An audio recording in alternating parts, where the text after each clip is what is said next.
Warning, this podcast does not introduce any new information outside the Foundation's curriculum. Listener discretion is advised.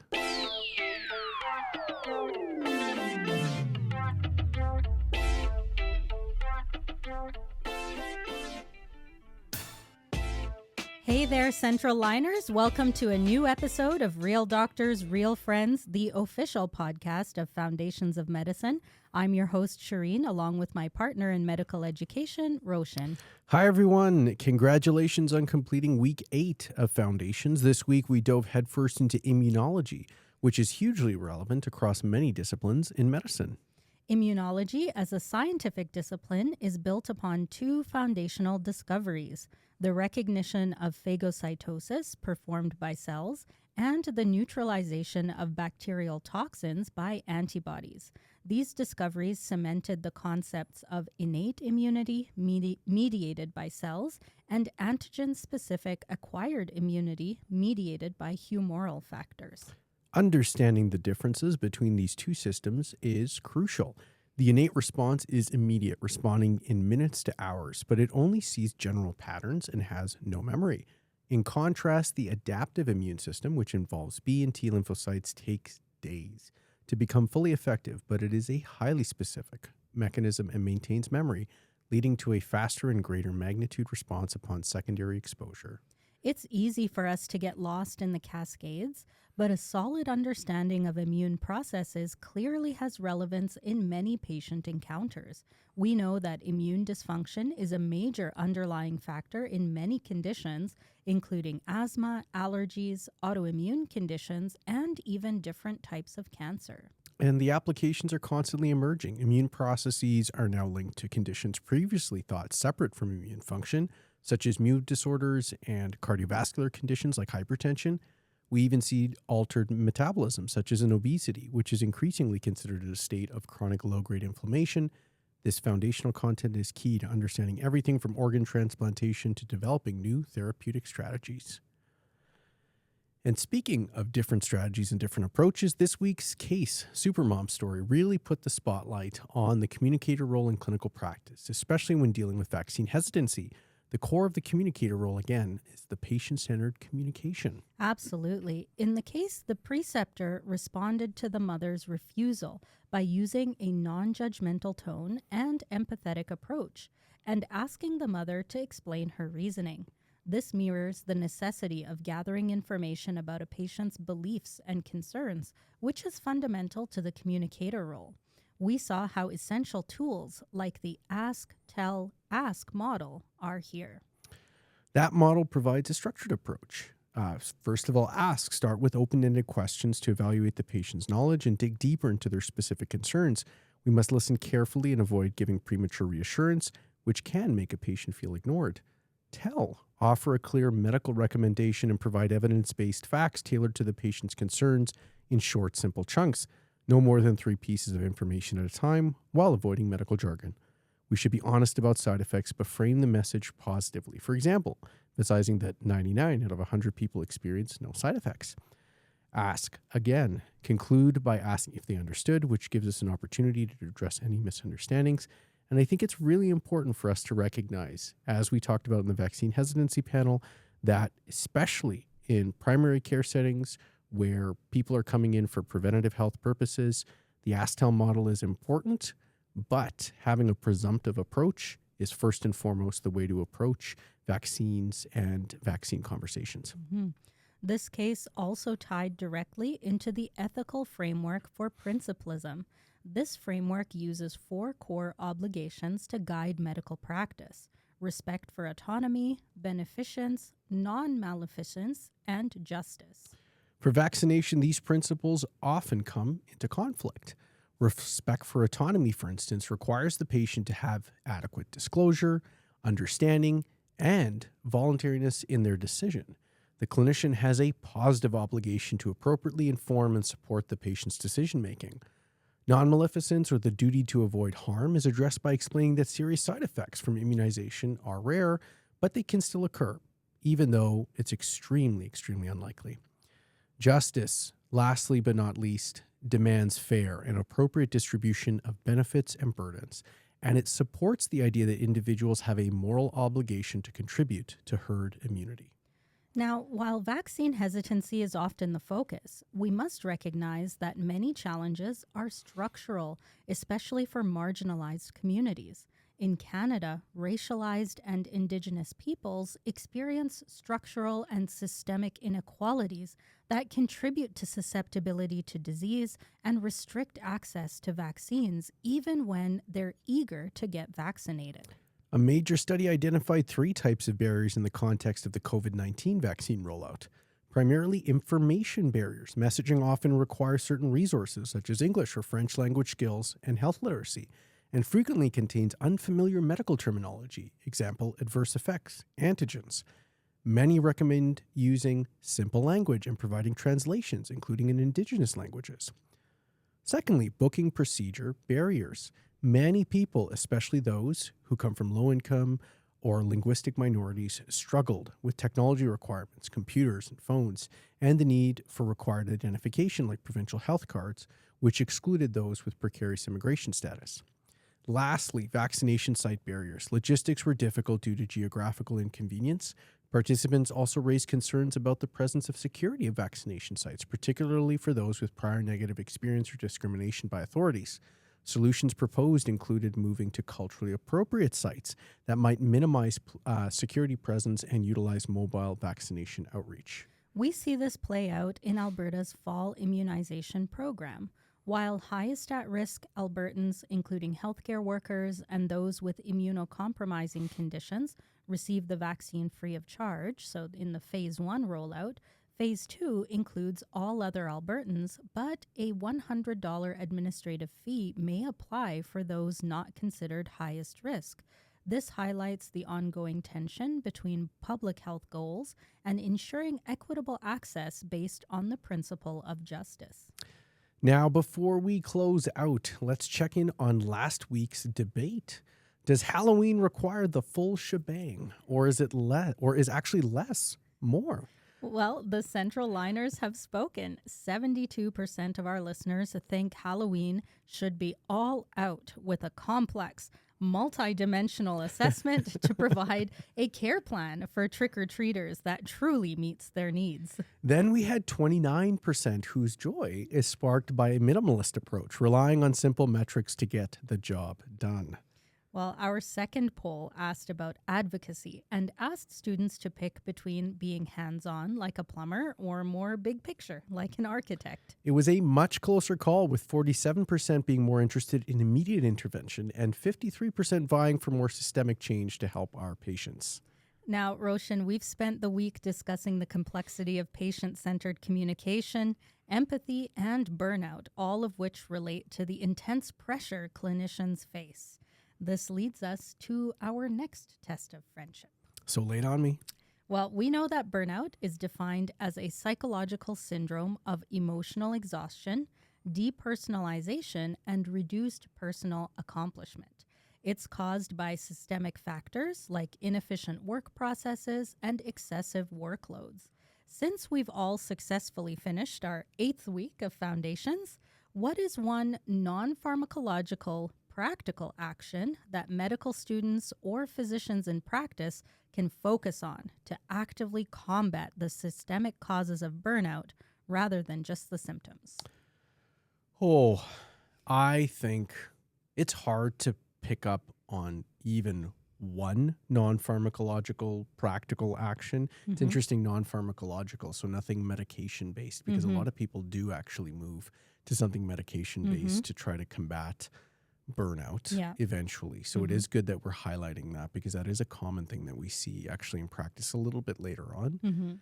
I'm going to actually say something that I don't know if we've said before, and this is just something that I have found as part of my growth mindset, is gratitude. I know gratitude gets a bad rap, I think, and I used to think of it negatively.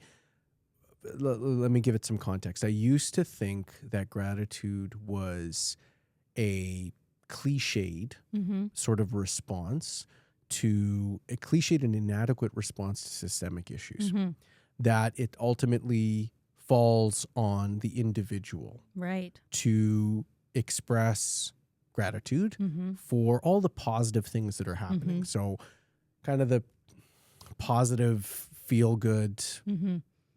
And type sometimes it scenario can that we form performative. performative is one thing. It kind of ties into that real burst of research around positive thinking in Yeah. the 90s, right? Yeah. That I think a lot of our childhood Yeah. Could always be worse. could always be worse. But it's more than that.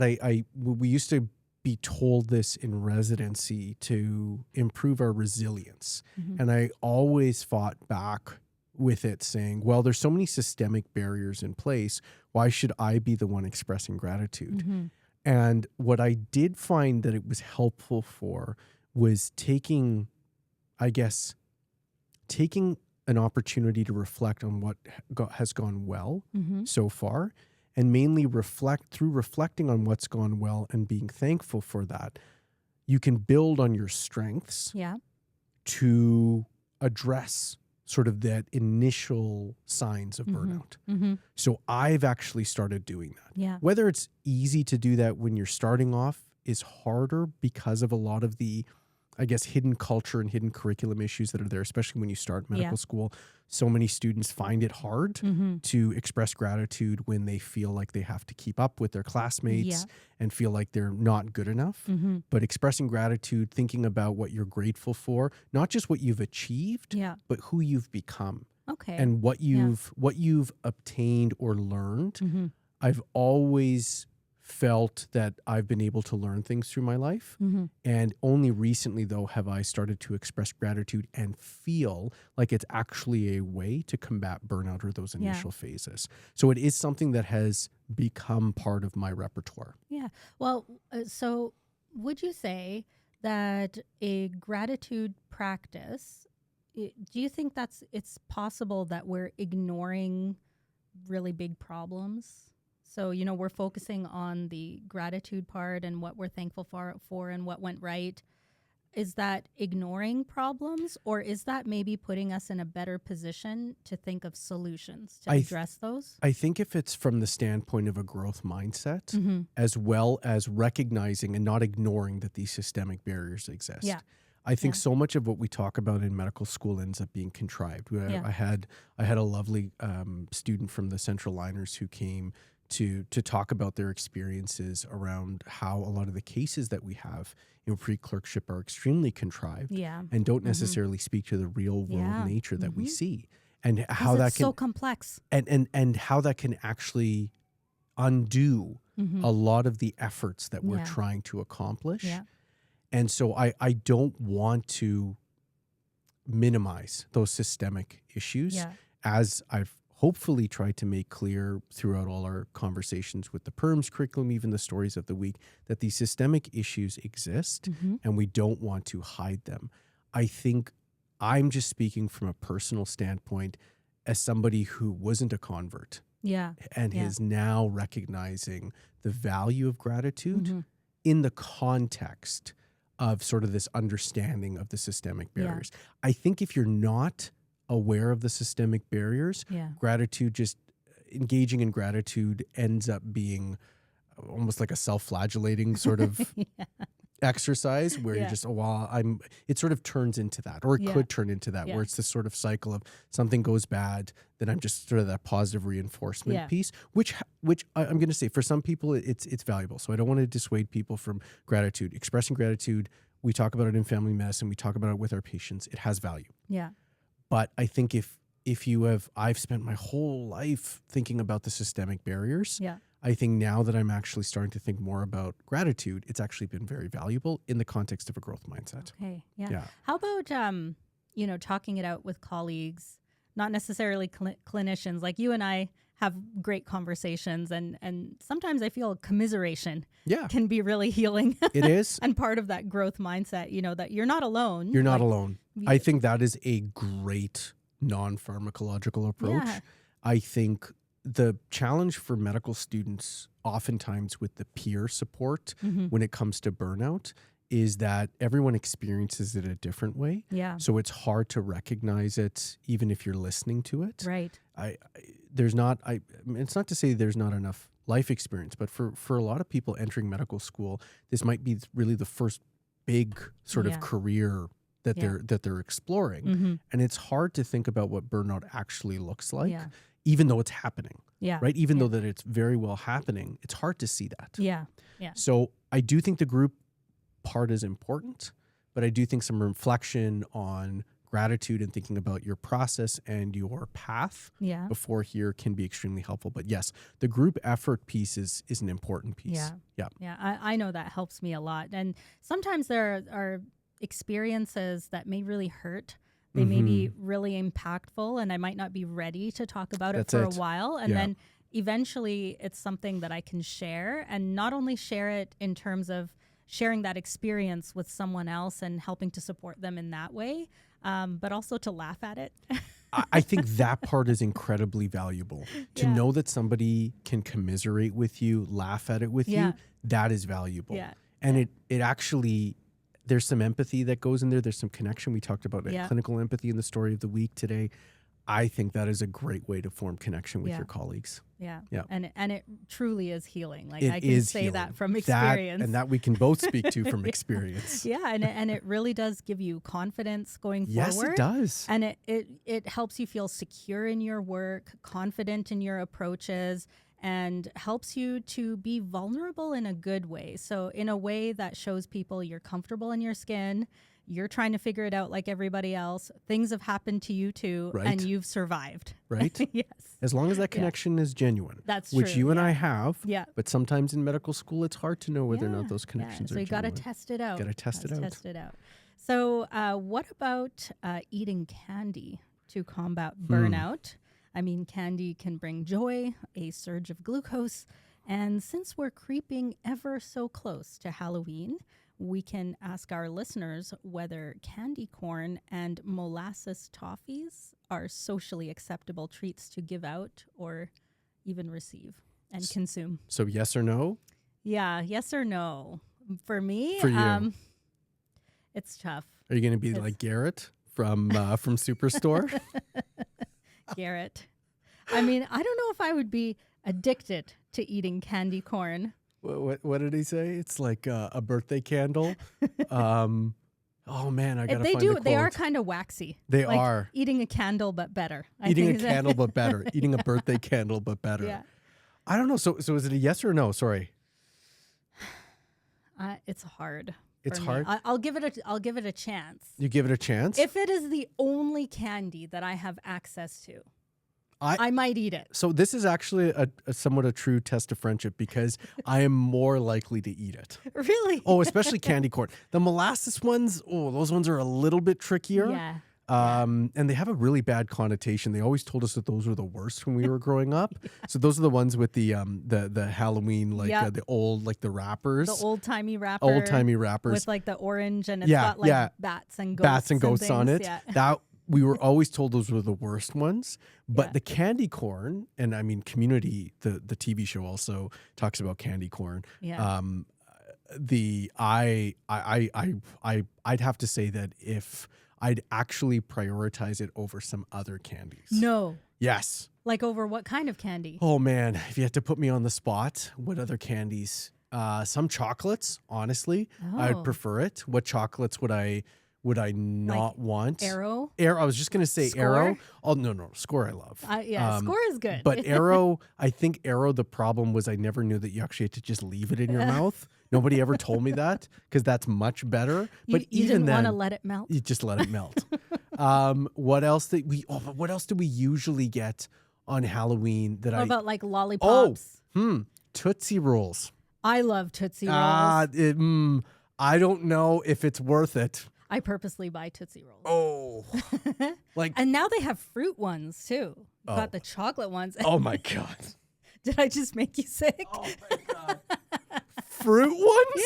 Yeah. What type of fruit ones? Like lemon, lime, cherry. They even have vanilla. What monstrosity is this? I'm not a fan of the vanilla. Oh, wait. You mean the small ones? Yeah. Oh, yeah. No.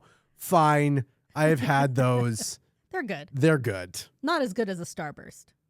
I mean, Starburst, there's a chemical in there that just stimulates the salivary glands Yeah. in a very special way, in a unique way In a that unique no other way candy that does. no other candy does. Maybe Jolly Rancher, close second to that. This is maybe a true test of friendship. Yeah. Maybe we need to find a list Yeah. of options. Okay. Maybe this is something for the poll that we're going to have to figure Yes. out. Yeah, we will do that. Yes. I definitely think that this is an area that needs to be explored further. Yeah, and potentially a dangerous debate. Well, there you have it, Central Liners. Help us settle this debate. Tune in next week and we'll reveal the results of this challenge in our upcoming episode of Real Doctors, Real Friends.